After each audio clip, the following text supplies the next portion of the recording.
Penmar Park to Ensign Cowall, Maryland Day Hike.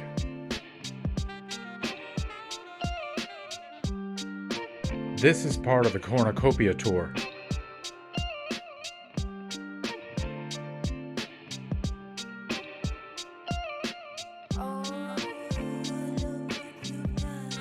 This hike was from Penmar Park on the Pennsylvania-Maryland border to the Ensign Cowall shelter in Maryland. It was 11.9 trail miles. It had a 2,000-foot gain.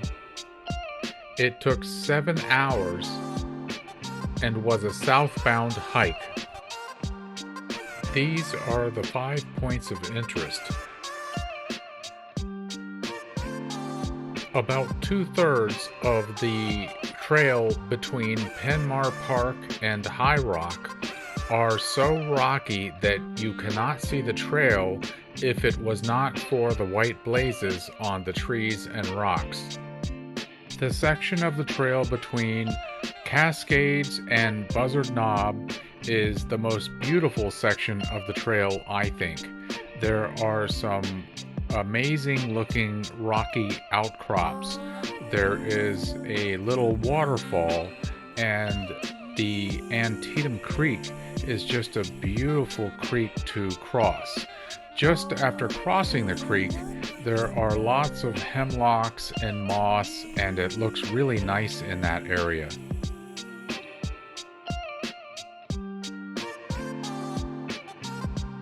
After that, and just before Route 77 Foxville Road, is a nice field to walk across. After crossing that road, there's a very small boardwalk made of planks. Then there are 2 more fields. There are 11 old stone fences in various grades of decay between Raven Rock Road and the power easement just south of Warner Hollow Road. Also, just south of Route 491 Raven Rock Road and within view of Antietam Creek are several old large pits in the rocky ground. Some are 10 feet deep. This was quite long for a day hike. If I were to do it again, I would break it into 2 hikes. Also, Uber would not pick me up at Penmar and take me to Ensign Cowall. So I had to change my hike from a northbound hike to a southbound hike. This is Penmar Park. It is located in Maryland at the northern section of the Appalachian Trail where it meets Pennsylvania.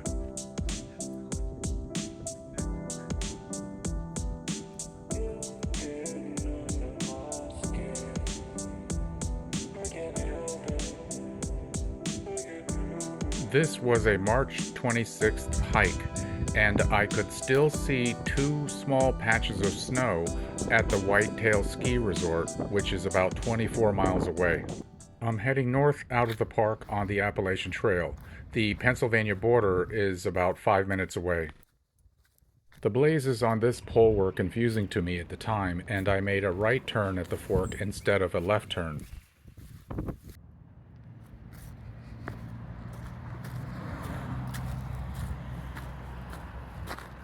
This is not the Mason-Dixon sign that I've seen in videos and photos, so I turned around. I couldn't see it earlier, but there's actually a white blaze right on the rail.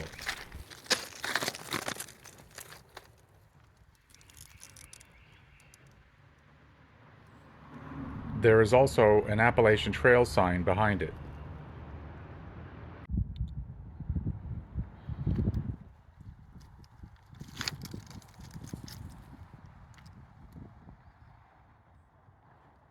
Here is the Mason-Dixon sign I've been looking for.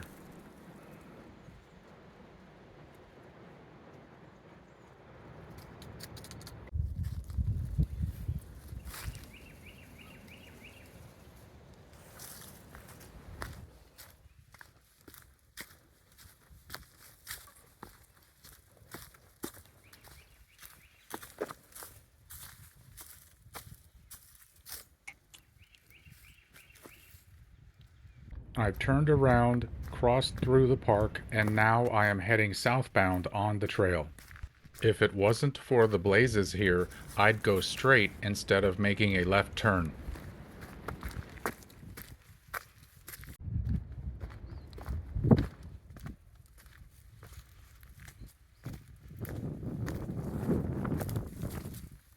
Here is another fork where I had to follow the blazes.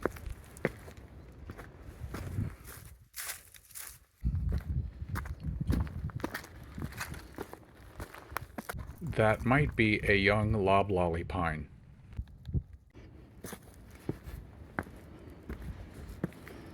This was the first and only naturally occurring green spruce tree I've seen between here and Harpers Ferry.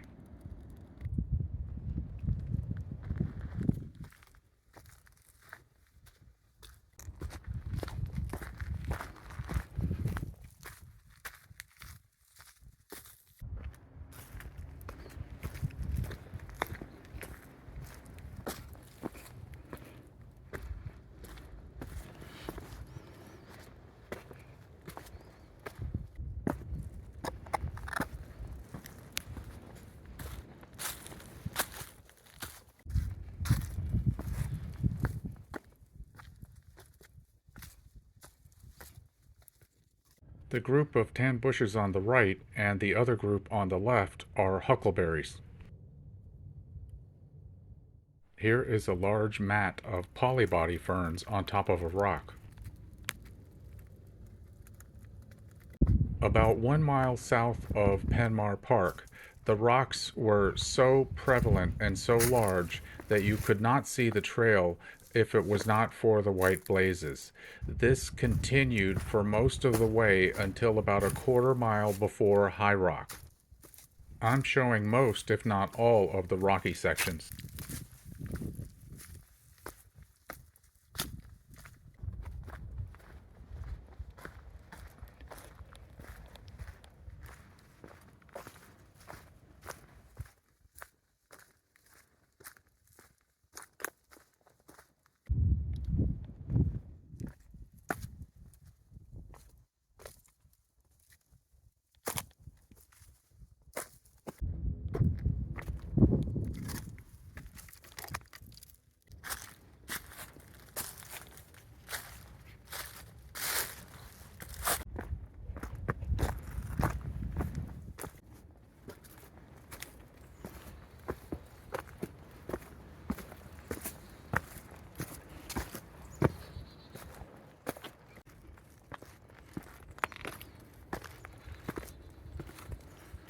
Here begins a half-mile ascent of 500 feet with mostly large rocks. This is nothing compared to what's before the top. There is about a dozen times this up there.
Some nice dogs walked with me for the end of this ascent, and eventually the owners caught up with them.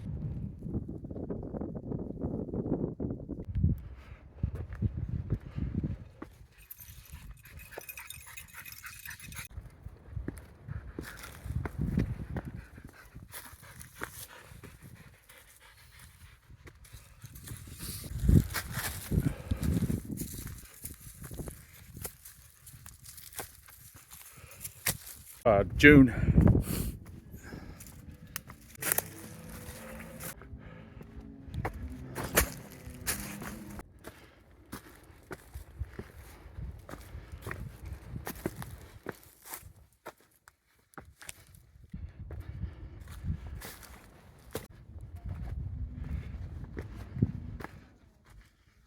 Here is a small overlook at the top of the ascent. There's another overlook right next to it with some graffiti, but there were a lot of people there, so I didn't go to it.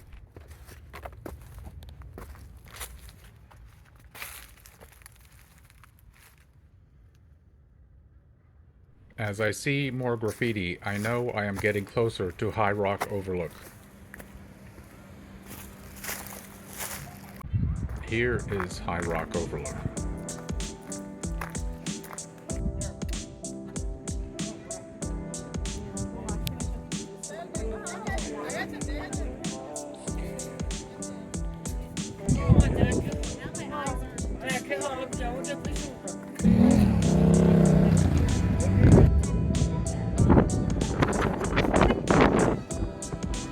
These two mountains in the distance look the same from 27 miles south of here on the Maryland Heights Trail apex. I have also seen them from White Rocks Overlook that is 18 miles south of here. They are southwest of here and I haven't yet identified them.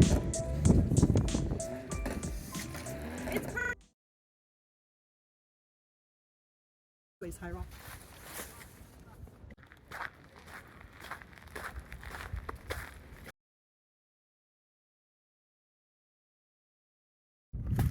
I see these rocky outcrops along most of the ridge on the east side of this south mountain.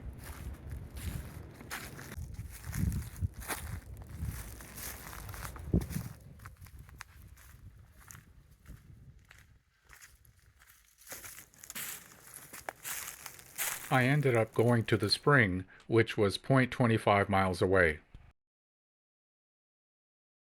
Look away for the next 5 seconds if you do not want to see coyote scat. The spring is 207 feet down the east side of the mountain. There is a higher spring above it about 75 feet from the trail, but I didn't get water from that one because there were no signs for it. There appear to be daffodils growing in that spring.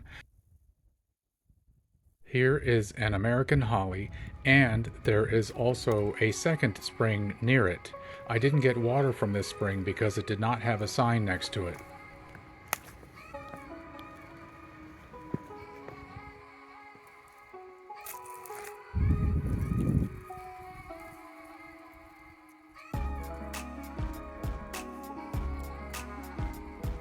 This sign is between two springs but doesn't point to a spring.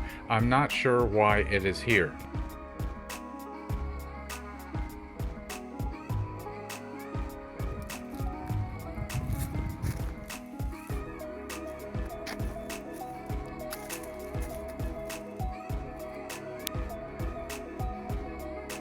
This is the spring I was looking for. On hot days, that would make a nice place to lie in and cool off. I drank 32 ounces of this spring water using a Sawyer filter. Days later, I was not sick and I felt just fine. This is the first spring I ever drank from. I am back from the spring and heading to the Raven Rock shelter.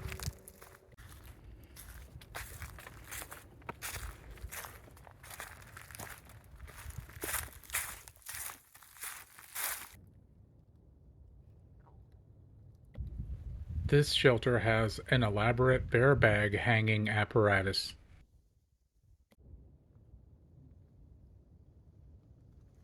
Here is the Raven Rock shelter. It is really nice and seems new.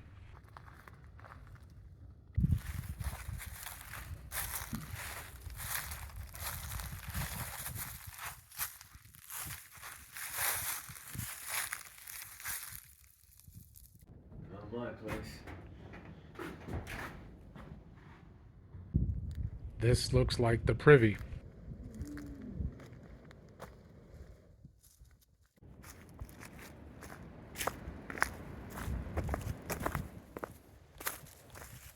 This part of the trail is my favorite part of this day hike. We are coming up on the Cascades and then the gap where Little Antietam Creek is.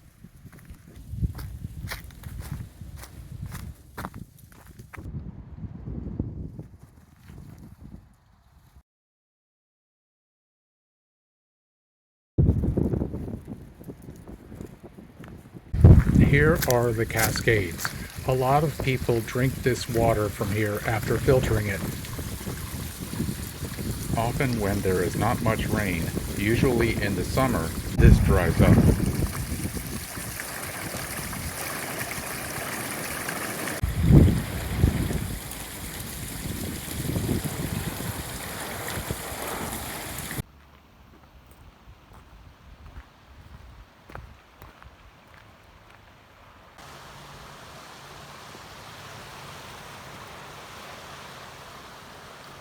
This is Little Antietam Creek. I was originally concerned that the water would be too deep to cross, but it was easy to rock hop it. Like the previous week I was here, there were heavy rains during the previous 2 days, so in the summer this creek is often just a trickle. Be aware that sometimes this is too deep to safely cross. I didn't see any warning signs about this going southbound. On the other side of this creek are 2 cut-down utility poles. Behind the poles is a large pit. There are several of these pits in this area. It's nice to see this greenery in the cold season. Here is another pit. It is about 10 feet deep.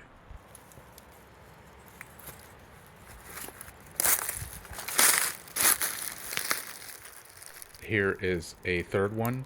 It is not that deep. Here is a 4th pit, also not deep.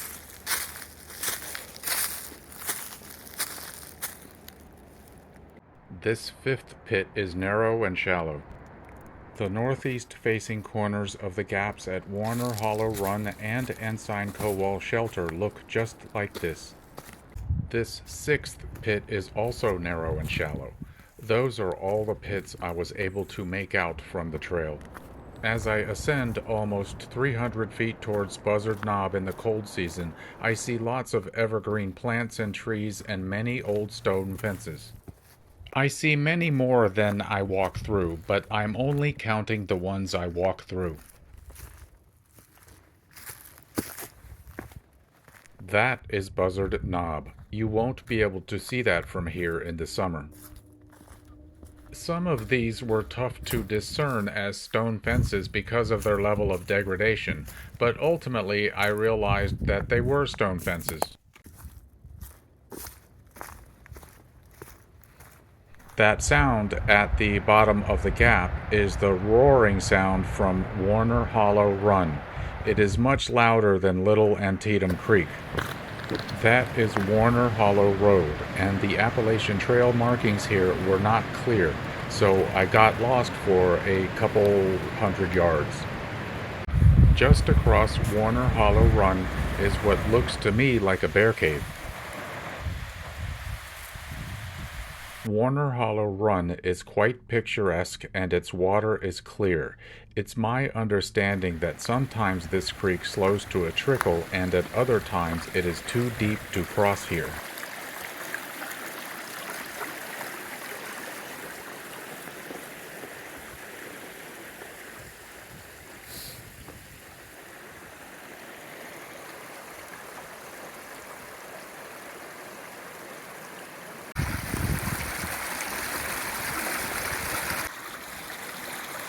This is one of my favorite places on the Maryland section of the Appalachian Trail.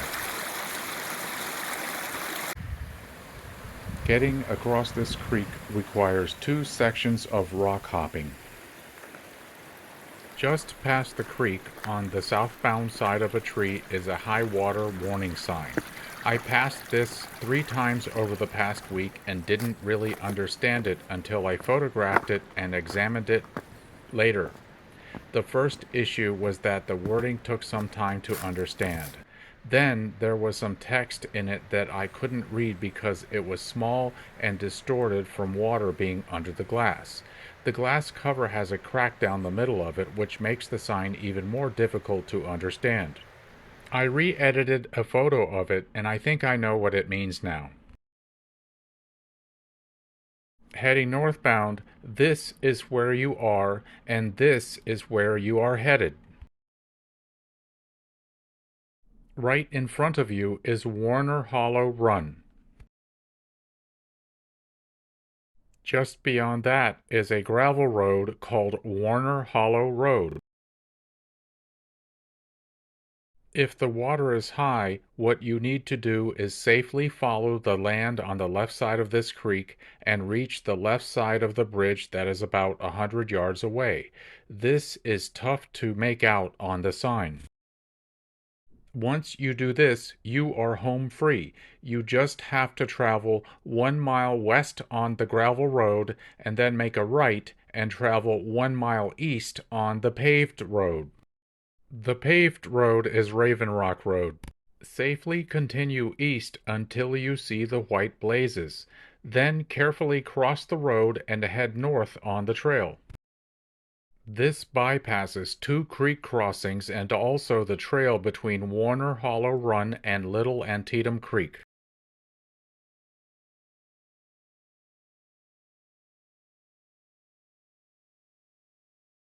That is a skunk cabbage. More on that later. This is the first of 3 unreported springs on this section hike that I found. Unreported meaning I could not find it on any maps or apps. The spring comes out of the side of the trail. It is just over 100 feet south of Warner Hollow Run. Of the 3 springs, this one is the most likely one for me to drink from. With a filter, of course.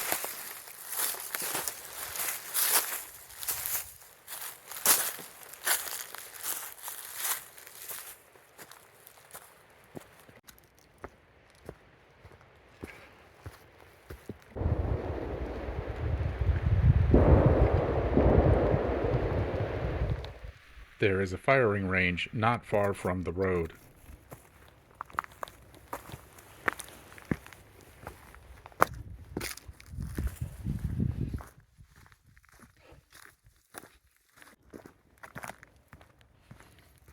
Here is an American holly.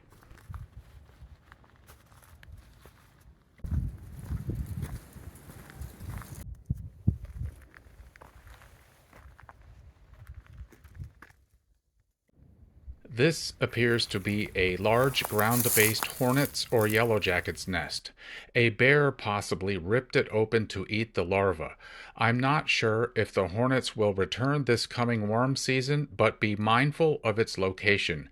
It is on the center east side of the trail on the power easement that is just south of Warner Hollow Road.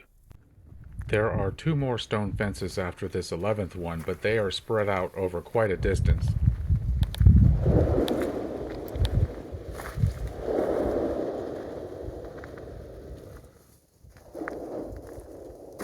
There are the firing range sounds again.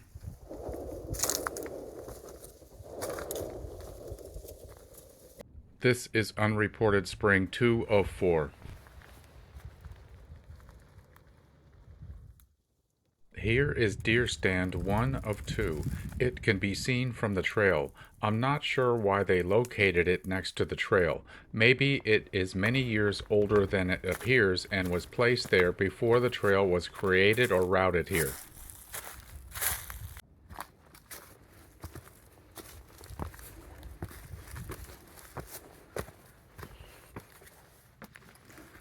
I have never seen a rock formation like this anywhere. and I've been to many trails within 100 miles of the greater Baltimore, D.C. area.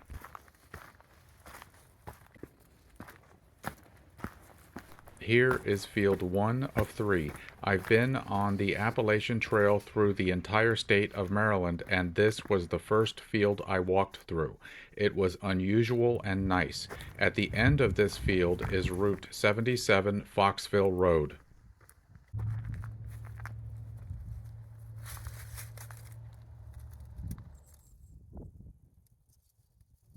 Just after crossing the road is a small boardwalk made of planks. This is something else I haven't seen on the Appalachian Trail in Maryland. I'm going to show the entire length.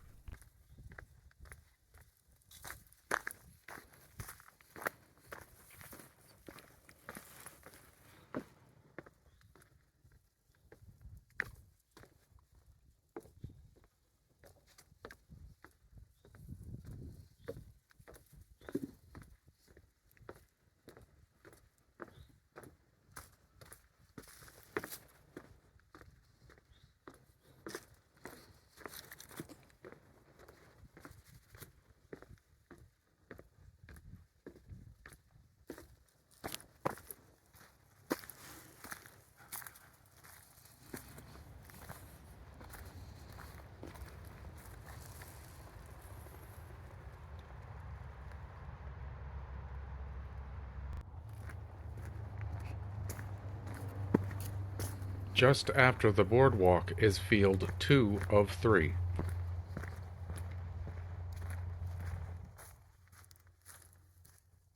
After walking through the 12th stone fence of this hike is field 3 of 3. On the wooded side of this field is deer stand 2 of 2. It is quite close to homes and the trail, so maybe it is just being tested or used as a photography blind. At the end of the field is a marker of sorts. This is the final and 13th stone fence. These are some early emergent plants and 2 evergreen plants I found on this April 2nd hike. This spotted wintergreen plant is not the species of wintergreen that is also known as the teaberry, which is edible.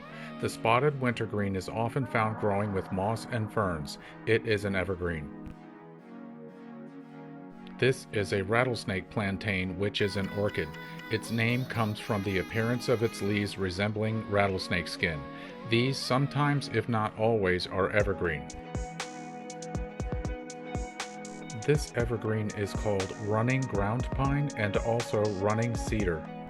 It is actually a type of moss. This is the bloodroot plant. Red dye was derived from the stem and was used by Native Americans. They also used it as an insect repellent.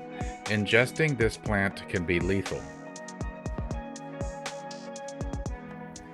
These are Hepatica americana plants. They are in the buttercup family.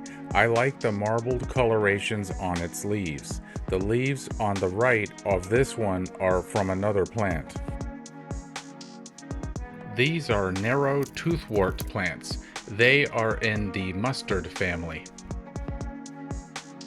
These are skunk cabbage plants. To me, they look like giant lettuce plants. In Maryland, they like to live near springs where the soil is warmer and they can emerge in February or March. Their leaf material smells like a skunk. Their flowers smell like rotting flesh and use flies as pollinators.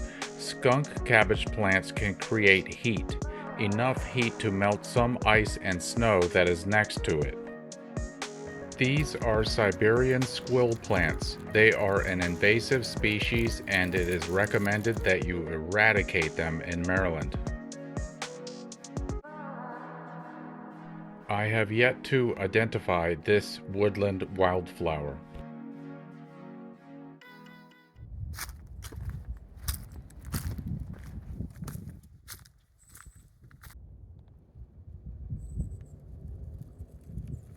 At a point about 75 yards south of this power line easement, there is only one white blaze northbound and it is obstructed. I was briefly lost here on a past northbound hike, and I know this has happened to other hikers too. Fortunately, I'm heading southbound. There is also a large concrete septic tank visible just east of the trail, but I was only able to find it the first of 3 times I've been to this spot. Here is the Ensign Cowall shelter.